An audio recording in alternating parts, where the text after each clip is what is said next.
On a pris la place, hein. Le Pougon n'est plus. Le Pougon n'est pas bon, mais c'est Koumassi qui est devenu Koumassi.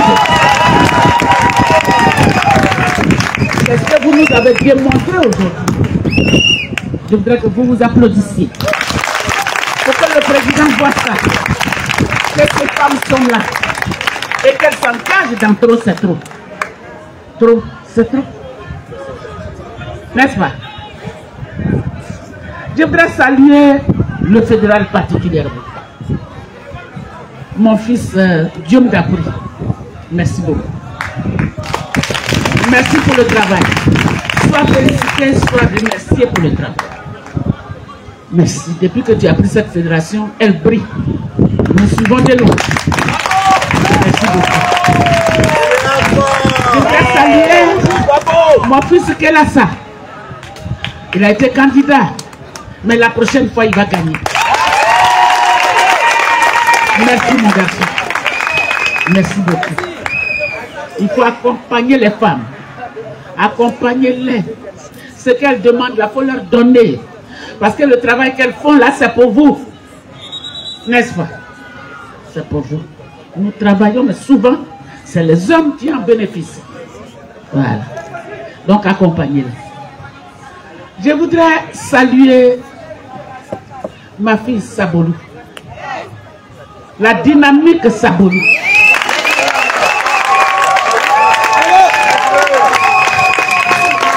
Je ne connaissais pas ses qualités, ses capacités. Elle est venue à quelques réunions. Et je lui ai dit, toi, à travers ces interventions, tu rentres dans le bureau national. Et tu me mobilises Koumassi. La voilà. Elle est devenue une grande dame. Ce n'est plus la petite fille qu'on a nommée hier. Aujourd'hui, c'est la grande. Celle qui conduit les femmes. Celle qui trouve des fonds pour les femmes. Celle qui rassemble les femmes du PPACI et les ONG. C'est elle. Donc, elle est devenue grande. Je voudrais pouvoir compter sur elle. Je voudrais pouvoir compter sur elle et son équipe. De continuer, de penser. Parce que quand trop, c'est les femmes qui doivent se mettre devant. N'est-ce pas? C'est nous qui avons tous les problèmes. C'est nous qui avons les enfants à éduquer. Les enfants qui sont aujourd'hui dans la rue et qui ne vont pas à l'école, qui n'ont pas de place, qui sont dans les fumoirs. Ils nous ont envoyé la drogue et ils accusent nos enfants. Ce sont les femmes qui doivent prendre le devant de ce combat que Laurent Gbagbo engage. Trop, c'est trop. La Côte d'Ivoire ne doit pas se perdre. Nous nous mettrons devant. Et c'est ce qu'elle a commencé. Merci beaucoup, ma fille Sabolou. Merci pour les preuves. Merci pour tout. Continue de rassembler les femmes de Côte d'Ivoire. Quand je n'étais pas là, j'ai vu. J'ai vu. Et vous avez été félicité par madame Gbagbo Nadia. C'est ça qui est important. Merci beaucoup. On m'a dit que, à part le fédéral, à part les garçons du PPACI, à part Zéphirin que je salue, mon petit frère Zéphirin, merci beaucoup. Merci de les aider, merci de les accompagner. Et merci à tous ces hommes, vous qui accompagnez les femmes dans leurs tâches. Vous qui leur donnez les moyens d'avancer. Merci beaucoup. Merci pour tout. On m'a dit aujourd'hui, nous les femmes là, c'est la fête des mères que nous connaissons. Quand notre tour arrive là, on allume partout, on gêne partout, on se bat pour tout. Il faut que ce soit nous. Mais aujourd'hui on me dit, c'est la fête des papas, des pères. Applaudissez les hommes. Applaudissez les hommes. Je ne comprends pas bien. Applaudissez le président Gbagbo, le premier des pères. Applaudissez le président Laurent Gbagbo, le premier des pères. Lèvons-nous pour l'applaudir. Le premier des papas.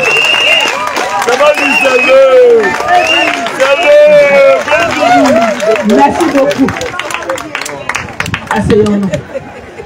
Merci. Alors, vous nous avez appelés. Et le thème qu'on me donne, qu'on nous donne, parce que chacun nous dira quelque chose dans cette délégation. On dit le rôle de la femme dans le processus du parrainage. Mais moi je dirais le rôle de la femme dans le processus des élections qui sont engagées actuellement. Qu'est-ce que nous faisons? Les présidentielles qui arrivent. Quel est notre rôle? Que faisons-nous? Quand on dit le premier des Ivoiriens, Laurent Gbagbo, le propriétaire terrien, son nom n'est pas écrit. Et puis ceux qui arrivent là, c'est leur nom. Nous les femmes là, on fait quoi? On se lève comme on s'est toujours levé lors des femmes patriotes. Nous avons mené la résistance en Côte d'Ivoire. Et nous devons continuer cette résistance-là. Laurent Gbagbo, ce n'est pas n'importe qui. C'est le propriétaire terrien. Et je le dirai, je vais le répéter, c'est le propriétaire terrien. C'est ceux qui sont venus, comme les Blaise Compaoré et son frère, sont sur la liste électorale en Côte d'Ivoire, pendant qu'il a fini avec 27 ans du pouvoir, il fuit et il vient ici et il devient ivoirien et il est sur la liste électorale et Laurent Gbagbo, le propriétaire terrien, n'y est pas. On fait quoi? Qu'est-ce qu'on fait? On se lève. Et les femmes de Côte d'Ivoire doivent se lever. Nous devons nous lever. Pour dire trop c'est trop. Je commence par trop c'est trop. Nous devons nous lever. Pour dire trop c'est trop. 2025 n'est pas 2020. 2025 n'est pas 2020. Où on a coupé la tête d'un enfant, un jeune à Daoukro, et ils en ont fait un ballon. Non. 2025 n'est pas 2020. Le chef a dit quoi? Il dit on se battra. On va se battre. Comme vous nous provoquez, moi propriétaire terrien, je ne suis pas sur la liste électorale, on va se battre. Vous engagez une bagarre. Ce n'est pas nous qui l'engageons. Hein. C'est ceux qui sont au pouvoir, qui devaient mettre la paix. C'est eux qui engagent la bagarre. Nous allons donc la faire. Nous devons accompagner le président. Nous devons résister. Ce n'est pas lui qui va pleurer. Non. Alors, on attend des gens, après son discours de vérité, son discours vérité, avant que je n'arrive au parrainage, c'est par ça que je vais terminer. Il y en a qui ont voulu répondre comme d'habitude à son discours. Et qui disent que Laurent Gbagbo là, c'est dans l'opposition que lui il est bien. C'est dans l'opposition qu'il excelle. Oui, vous, les Cissé Bakongo, c'est parce que vous n'avez pas voulu passer par l'opposition que vous avez pris les armes.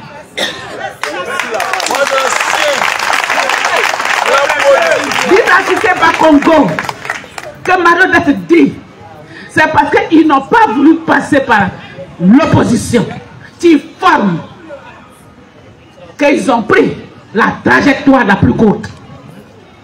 Allez prendre les armes, décimer le peuple ivoirien, violer des femmes, déchirer les femmes, découper des bébés, éventrer des femmes. Ils ont les mains dégoulinantes de sang. Le sang des Ivoiriens, le sang des Ivoiriens. Leurs mains sont dégoulinantes du sang des Ivoiriens. Ils devraient avoir honte. Gbagbo n'est pas son camarade. Jamais. Gbagbo n'est pas camarade de quelqu'un. Même si c'est quelqu'un d'un Cissé Bakongo, Gbagbo n'est pas son camarade. Quand on est sale, on ne parle pas de Gbagbo Laurent. Dites à Cissé Bakongo qu'il est trop sale pour parler de Gbagbo Laurent. Il a les mains sales du sang des Ivoiriens. Ce n'est pas de Gbagbo Laurent qui va parler comme ça. Il a eu son premier poste ministériel. Tu l'as lavé. Tu as essayé de la laver, de lui donner un peu d'eau de javel, un peu d'omo, un peu de savon pour qu'il se lave. C'est le pouvoir de Gbagbo Laurent. C'est le gouvernement Gbagbo Laurent. C'est dedans, il a eu son premier savon. C'est dedans, dans le gouvernement de Gbagbo Laurent, qu'il a eu son premier savon, sa première bouteille de eau de javel. Tu l'as lavé. Mais malgré ça, il n'est pas propre. Il est sale. Et il ne doit pas parler de Gbagbo comme ça. Nous allons le leur dire. À cause de la rébellion, ils sont aujourd'hui des milliardaires. Et ils n'ont pas honte. À cause d'une rébellion. Gbagbo n'est pas un rebelle. Gbagbo n'est pas un rebelle. Et il ne prendra jamais les armes. C'est pourquoi il a duré dans l'opposition. Sinon, de la façon dont on leur a proposé là. Vous ne savez peut-être pas qu'on lui a proposé, mais il dit, moi, je suis Ivoirien. Je ne peux pas tuer les Ivoiriens. Je n'amènerai jamais une rébellion aux Ivoiriens. Je prendrai mon temps pour prendre le pouvoir. Et c'est ce qu'il a fait.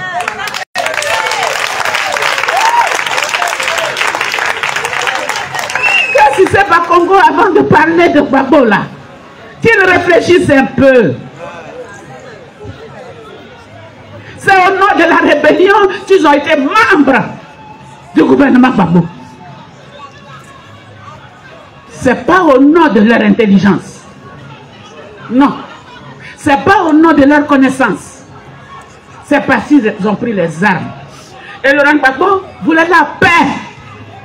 Il ne voulait pas qu'on tue les Ivoiriens. Et c'est pourquoi il a accepté. Ils étaient dominants dans le gouvernement Gbagbo. Malgré la rébellion, c'est eux qui étaient dominants. Quand on veut parler, on réfléchit. Dites à Cissé Bakongo qu'il n'est pas égal à Gbagbo. Quand on n'est pas propre, on ne parle pas de Gbagbo Laurent.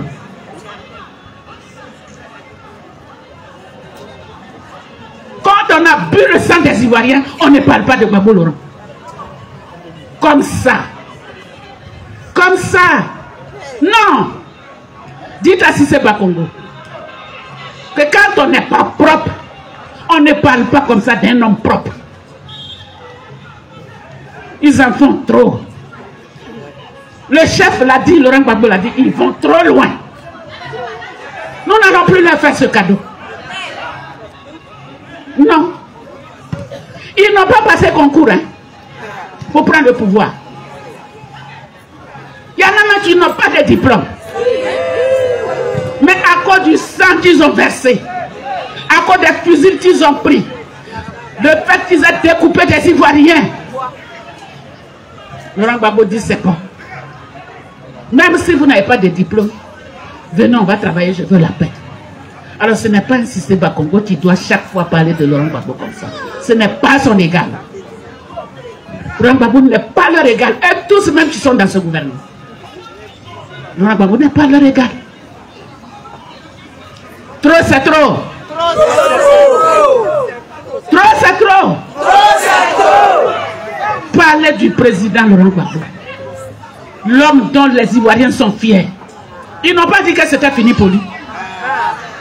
Ils n'ont pas dit qu'il n'allait jamais rentrer en Côte d'Ivoire. Et qu'il allait mourir à la haie. Mais d'où vient-il qu'il est là? Et que de nombreux Ivoiriens le suivent, des milliers d'Ivoiriens, des centaines de milliers d'Ivoiriens le suivent. Où Gbagbo va, je vais.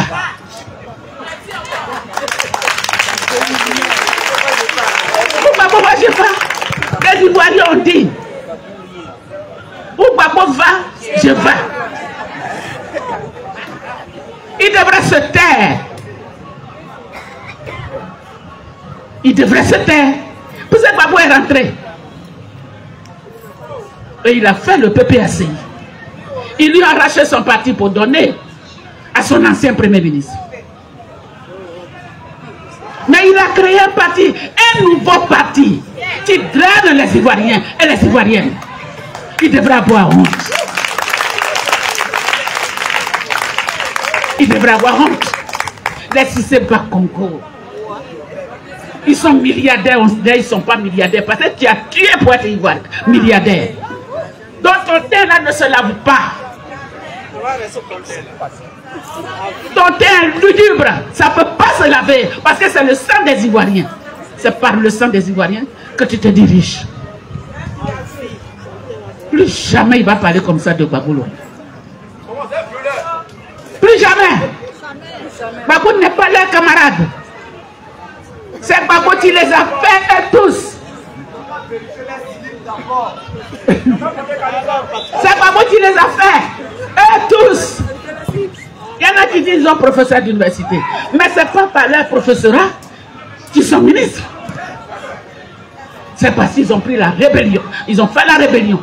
Et Laurent Gbagbo voulait la paix, qu'on ne tue pas les Ivoiriens, qu'on ne viole pas les Ivoiriens. Il a accepté. Ce n'est pas par mérite. Le seul mérite qu'ils ont, c'est la rébellion. Ils ont découpé des enfants. Ils ont découpé des femmes. Ils ont brûlé des villages. Vous croyez que vous êtes digne de parler de Gbagbo comme ça? Qu'est-ce que vous avez fait pour mériter ça? Vous avez tué. Vous avez éventré. Vous avez coupé des têtes. Vous avez coupé des tendons. Et il y en a même qui s'en vantent. Nous avons tué. Et il y en a même qui montrent les forces au kilomètre 17 où ils ont jeté les gens de Gbagbo qu'ils ont tués. C'est ça qui vous a mis au pouvoir. Ce n'est pas par mérite que vous êtes au pouvoir. Vous avez peur des élections. Quand le temps des élections arrive, ils tremblent. Ils tremblent tous. À la tête, leur président, ça tremble. Les candidats camarades pleurent. Quand on vient au pouvoir, on sait qu'on doit s'en aller. Quand on prend le pouvoir, on a un temps seulement pour faire ses preuves. Et on s'en va. Et d'autres viennent. Mais vous voulez y rester. Et quand on parle de ça, vous tremblez. Vous insultez. Quand on parle de ça, quand le temps des élections arrive, on ne les reconnaît plus. Mais hier, vous avez dit que c'est Gbagbo qui ne voulait pas quitter le pouvoir, non? C'est pas ce que vous avez dit? Aujourd'hui, pour 5 ans exceptionnels, Ouattara a fait 15 ans et il en demande 4. Ce n'est pas en Côte d'Ivoire. Ce n'est plus en Côte d'Ivoire. Que Ouattara sache qu'il ne fera pas ce 4e mandat. Que si c'est pas Congo sache qu'il ne fera pas ce 4e mandat. Des milliardaires. Vous êtes des milliardaires, donc vous ne considérez plus quelqu'un. Alors que ce n'est pas dignement que vous avez eu cet argent. Dites à Siseba Congo de fermer sa gueule. Plus jamais il va parler de Gbagbo comme ça. Ce n'est pas son camarade. Chers amis, je tenais à dire ça. Parce que son trop est trop. Il a cassé toutes les maisons de Koumassi. Et on lui donne.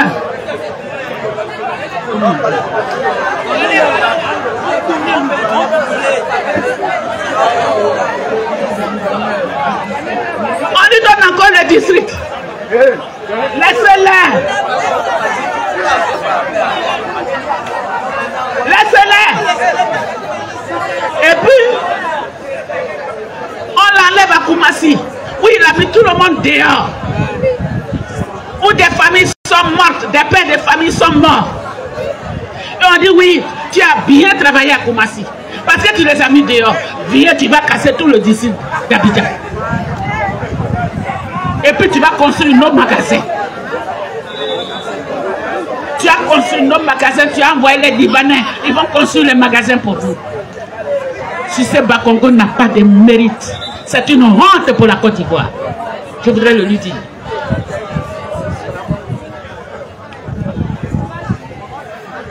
Chers amis, le trop c'est trop là, il y a beaucoup de choses. Mais c'est ça là qui me tenait à cœur. On a déjà dit beaucoup. On a dit, Laurent Gbagbo lui-même a dit, il a expliqué le trop c'est trop. Vos enfants qui ne vont pas à l'école, les universitaires qui ne peuvent pas aller à l'école, des docteurs dans leur matière qu'on met en prison parce qu'ils demandent leur premier emploi. Et pourtant, il y en a qui ne connaissent pas, qui sont dans le gouvernement. Trop c'est trop. Nous en avons marre.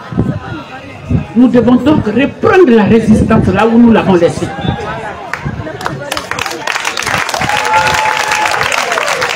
Nous devons reprendre la résistance là où nous l'avons laissée. En 2002, c'est nous les femmes qui étions devant. Avec nous, avec Geneviève Brogrebé, avec Valérie Bahin, moi, Marie-Odette, c'est les femmes du GFPI de l'époque. J'étais au devant de la mobilisation pour faire parler les autres. Parce que c'était notre cause que les autres sont venus défendre. Nous leur avons donné le micro. Donc la résistance là, nous allons la reprendre. Soyez prêts.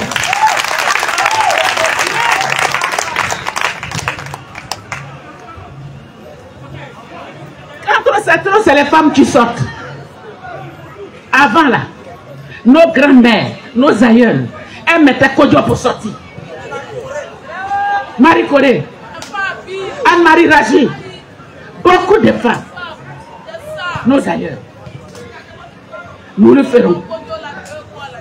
Nous allons porter Kodjo rouge pour qu'ils voient.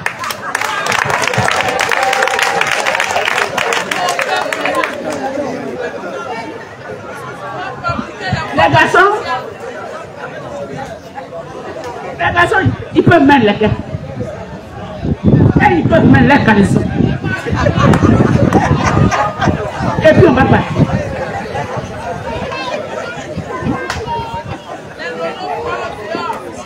Ils peuvent mettre les caleçons.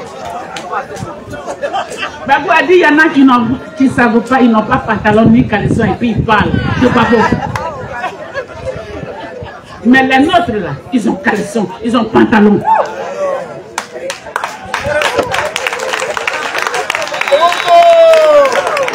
Et nous irons à la résistance. Trop c'est trop. Chers amis, je voudrais m'arrêter là pour ça. La deuxième chose qui est importante, dont je veux parler, c'est le parrainage. C'est la candidature, les préparatifs de la candidature du président Laurent Gbagbo. Parce que pour nous, il est candidat. Là, leur peur, là, c'est ceux qui vont vivre leur peur. Laurent Gbagbo, il est candidat.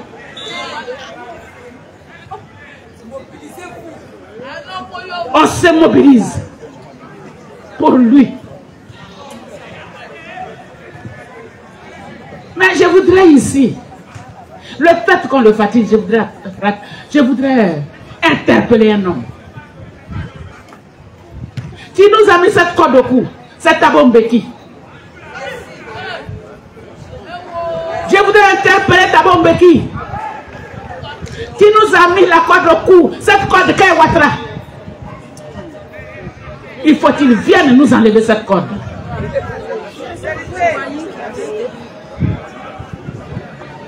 Il faut que Thabo Mbeki vienne nous enlever cette corde.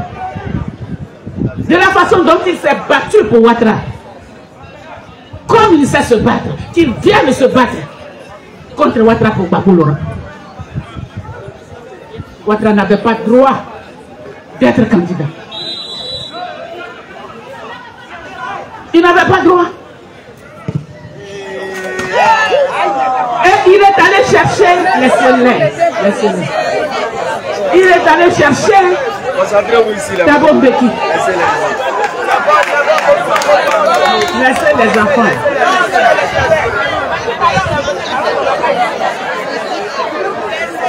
Laurent Gbagbo a fait le tour de toute l'Afrique à cause du Kawatara.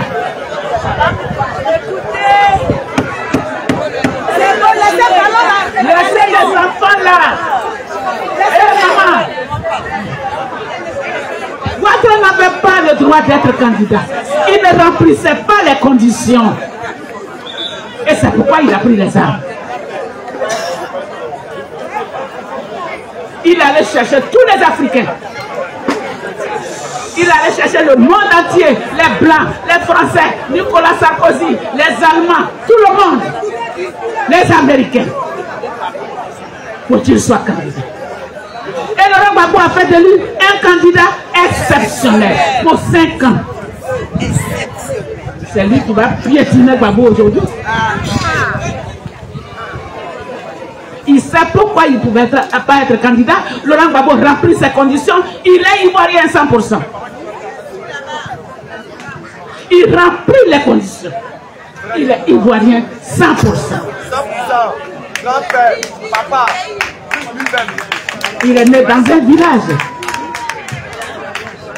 Dans la région de Ganoa, dans la sous-préfecture de Ouagadougou. On connaît chez lui. On connaît ses camarades d'école. On connaît les écoles qu'il a fréquentées. On connaît ses camarades de Djoulabougou. On connaît ce titre. Ce n'est pas un homme à cacher. Ce n'est pas un homme qu'on doit piétiner. Toi qui devais être piétiné si on a fait de toi candidat au nom de Gbagbo. Si Gbagbo a fait de toi candidat au nom de la paix. Et si vous n'avez pas peur de Gbagbo, vous dites qu'il n'est rien. Pourquoi il ne peut pas être candidat? Pourquoi vous enlevez son nom? Pourquoi vous tremblez devant un simple nom? Vous tremblez devant un simple nom, Laurent Gbagbo. Et pourtant vous dites qu'il n'était rien. Ah, donc il est quelque chose. Il vous a dit la dernière fois d'où il vient. Ses aïeuls, ses ancêtres. Vous, dites-nous pour vous.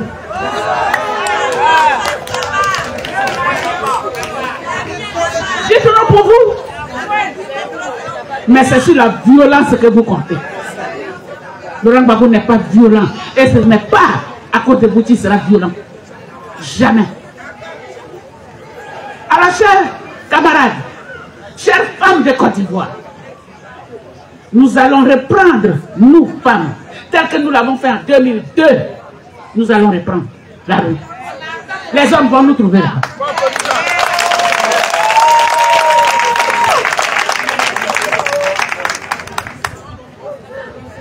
Si les Compaoré, 27 ans de pouvoir, qui tournent le dos à ton pays pour venir être ivoirien ici, c'est Laurent Gbagbo, propriétaire du pays, qui peut pas être sur la liste.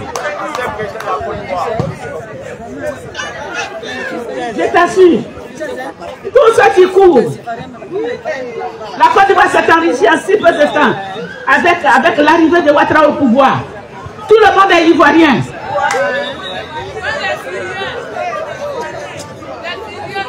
Tous les apatrides sont aujourd'hui ivoiriens. Et sur la pièce d'identité, il n'y a pas papa, il n'y a pas maman, il n'y a pas village. Nous avons des villages. Nous avons nos parents. Ils sont des noms. Nous avons des cantons. Nous avons des départements. Nous avons des régions. Et nous avons nos ethnies. J'ai vu. Un jour, j'écoute Kandia Kamara. Elle dit que dans cette république-là, de Côte d'Ivoire, où il y a plus de 60 ethnies, on ne doit pas parler d'ethnie. On ne doit pas parler d'ethnie. on doit parler de Côte d'Ivoire. Pourtant, quand toi tu vas en dîner, tu parles dîner. Tu investis en dîner. Tu construis des écoles en dîner. Tu investis chez toi. Et puis c'est nous là, on ne doit pas parler bêté. On ne doit pas parler baoulé. On ne doit pas parler à Nîmes. On ne doit pas parler à Bouré. On ne doit pas parler Yakuba, Ouabé, Oulango, Guéré. Nous avons plus de 70 ethnies. Parce que toi, quand tu es Camara, tu es devenu ministre par défaut à cause de la rébellion. Tu vas nous interdire nos ethnies. C'est grave, hein? Nous devons nous lever. Chers camarades, alors c'est pourquoi, c'est pour que nous là, nous fassions échec à tous leurs plans. Que nous devons prendre en main le parrainage.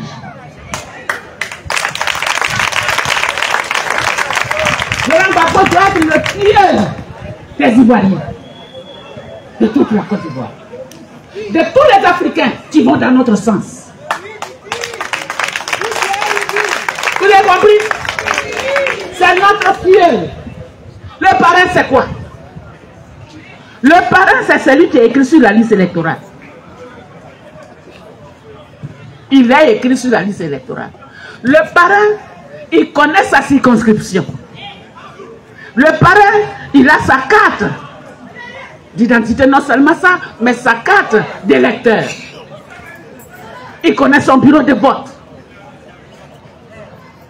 Et c'est pour ça que nous devons faire coco à toutes les portes. Pour que chaque Ivoirien, chaque Ivoirienne soit parrain,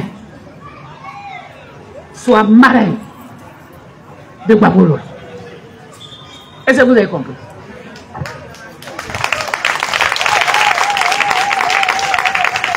Ceux avec qui, ou bien celle avec qui, vous étiez en palabre hier. Palabre, mettez ça derrière nous.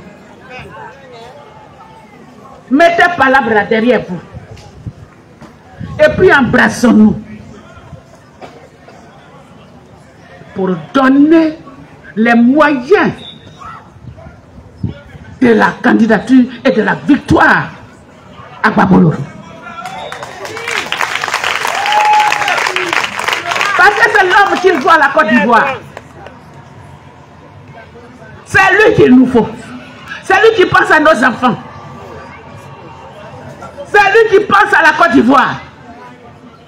C'est lui qui pense aux femmes. C'est lui qui pense que nos petits-enfants doivent aller à l'école. C'est lui qui dit un enfant qui va à l'école ne doit pas payer des livres. Il ne doit pas payer l'école. C'est lui qui pense à nous.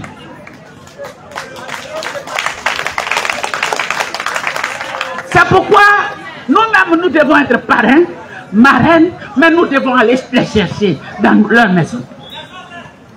Est-ce que vous comprenez? Qu'on soit PDCI, qu'on soit n'importe quel parti, à plus forte raison le PPACI, allons vers nos connaissances. On ne va pas vers n'importe quelle connaissance, hein? Mais on va vers celui ou celle dont le nom est écrit sur la liste électorale et dont le bureau de vote est connu et qui a sa carte d'électeur. Est-ce que vous comprenez? Femmes comme garçons, jeunes, tout ça. C'est eux là, c'est vers eux que nous devons partir. Laurent Gbagbo nous a remis dans nos mains sa campagne. Je voudrais vous le dire. Applaudissez un peu. Il a remis. Il dit, je donne ma campagne aux femmes.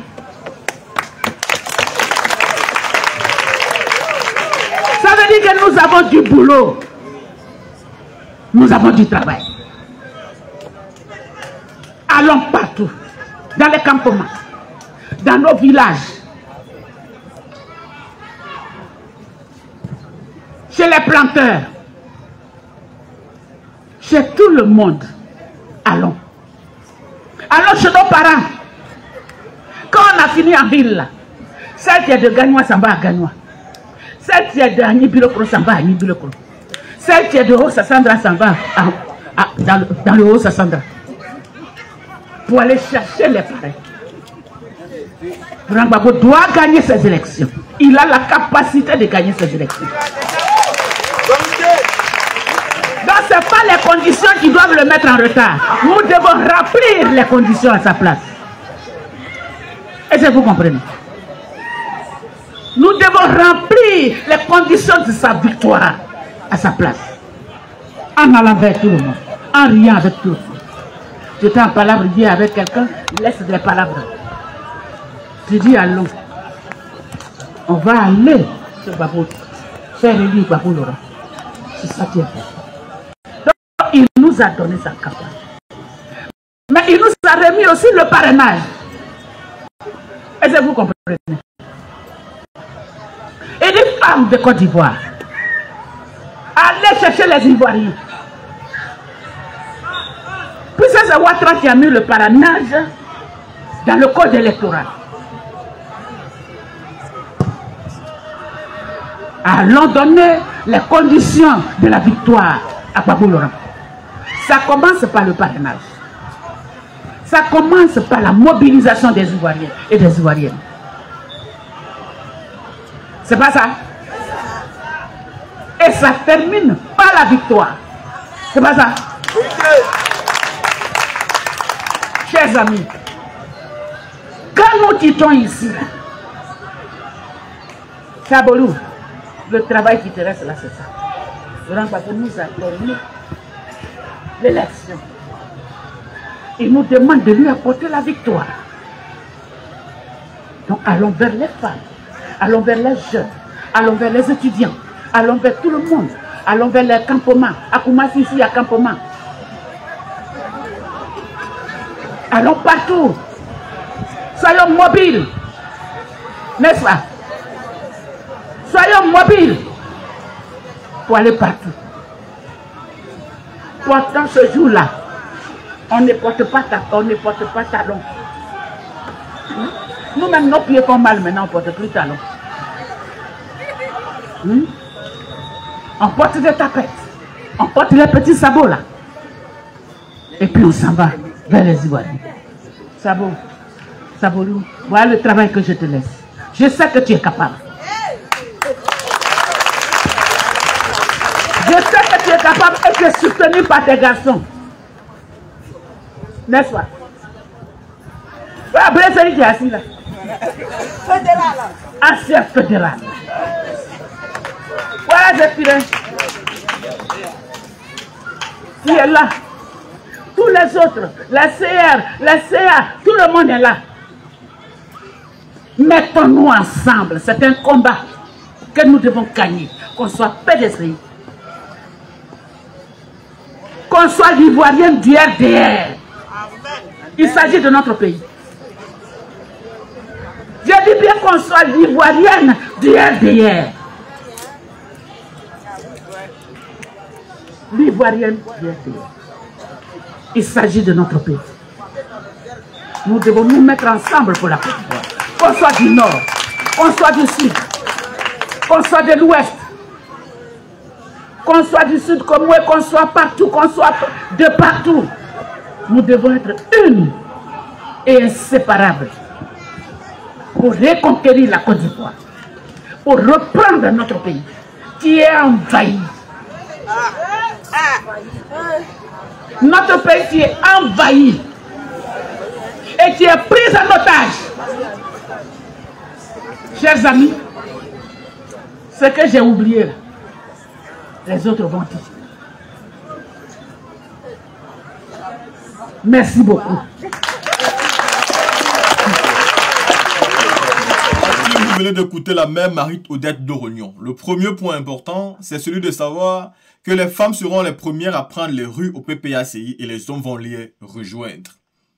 Ça, on vous parle du PPACI, on ne parle pas du mouvement Trop c'est trop. On vous parle du PPACI. Parce qu'entre le PPACI et le mouvement Trop c'est trop, il y a deux choses bien différentes.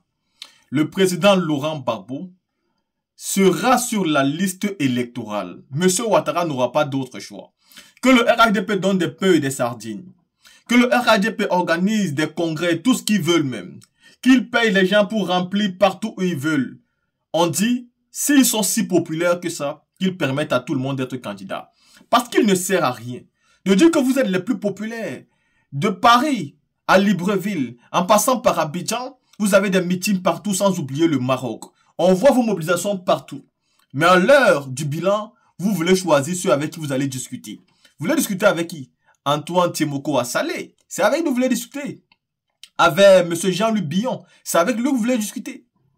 Vous voulez discuter avec tout le monde sauf avec les opposants significatifs. Mais vous avez joué bidé. Les opposants significatifs seront sur la liste électorale. Il faut que ce soit clair. Si vous voulez partir sans eux, il n'y aura pas d'élection en Côte d'Ivoire. Ce n'est pas 2020. On a dit il n'y a pas d'élection. Après, il y a les gens qui ont boycotté. Il y a des gens qui voulaient partir aux élections. Il y a quand même quelques petits trucs qui se sont passés. En 2020, il n'y aura pas d'élection. Ça veut dire que si le 27 octobre passe, ce qui va commencer, ça sera une révolution populaire. Jusqu'à ce que Alassane Ouattara démissionne. Parce que Alassane Ouattara ne démissionne même pas. Jusqu'à ce qu'on organise les élections. Parce que si le 27 octobre passe, Alassane Ouattara ne sera plus le président de la République de Côte d'Ivoire. Et on n'attendra aucun résultat du Conseil constitutionnel et encore moins de la CEI.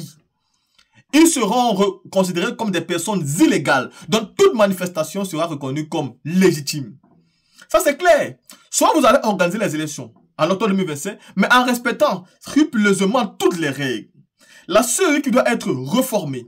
Un audit à la CEI, une révision électorale permettant à la CEI d'avoir d'autres membres. Mais surtout, la radiation de tous les candidats doit être totalement annulée. Alassane Ouattara doit affronter les vrais adversaires, aller tester son poids. Je ne comprends pas. Tu as pu gouverner pendant plusieurs années. L'heure du bilan a sonné. Et l'heure de partir affronter les vrais adversaires pour juger si réellement les Ivoiriens aiment ton travail ou pas, tu peux faire choisir sur le volet qui toi tu veux affronter. Mais ça ne se passera pas comme ça. Quand on sait que toi tu as porté les armes pour ça. Mais la maman Marie-Odile Lorognon répond aussi à M. Cissé Ibrahim Bakongo, qui se permet de parler au président Laurent Gbagbo avec condescendance. C'est qui le président Laurent Gbagbo? C'est l'ancien président de la République de Côte d'Ivoire. Oublions tout le reste des titres, il a fini. Le président Laurent Gbagbo, c'est un ancien président de la République de Côte d'Ivoire. On oublie tout le reste des titres, on s'arrête là. Seulement à ce titre, vous devez à ce monsieur le respect. Et si vous ne respectez pas le président Laurent Gbagbo, en tant qu'ancien président de la République, on ne respectera pas Alassane Ouattara en tant que président actuel de la République. Surtout quand Alassane Ouattara n'est même pas légitime. Il a violé la Constitution pour faire un troisième mandat. Il a violé la Constitution pour faire son premier mandat.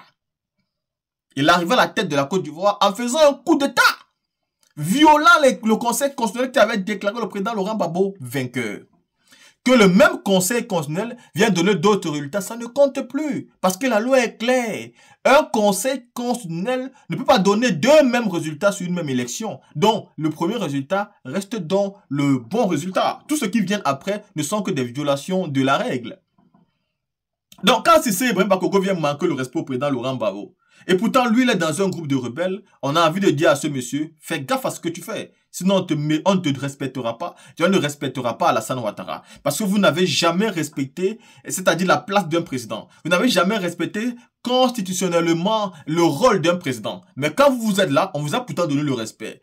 Quand bien même vous n'avez pas respecté le président en tant que président, vous n'arrivez pas à respecter ce monsieur en tant qu'ancien président. Et vous voulez que nous, on vous respecte? On ne vous respectera pas. La team, les mots ont été dits. Le président Laurent Gbagbo est en train de se préparer. Il se prépare à respecter toutes les règles, et y compris ceux du parrainage. Son dossier sera prêt. Et que le Conseil constitutionnel rejette son dossier, c'est là-bas devant, on va voir.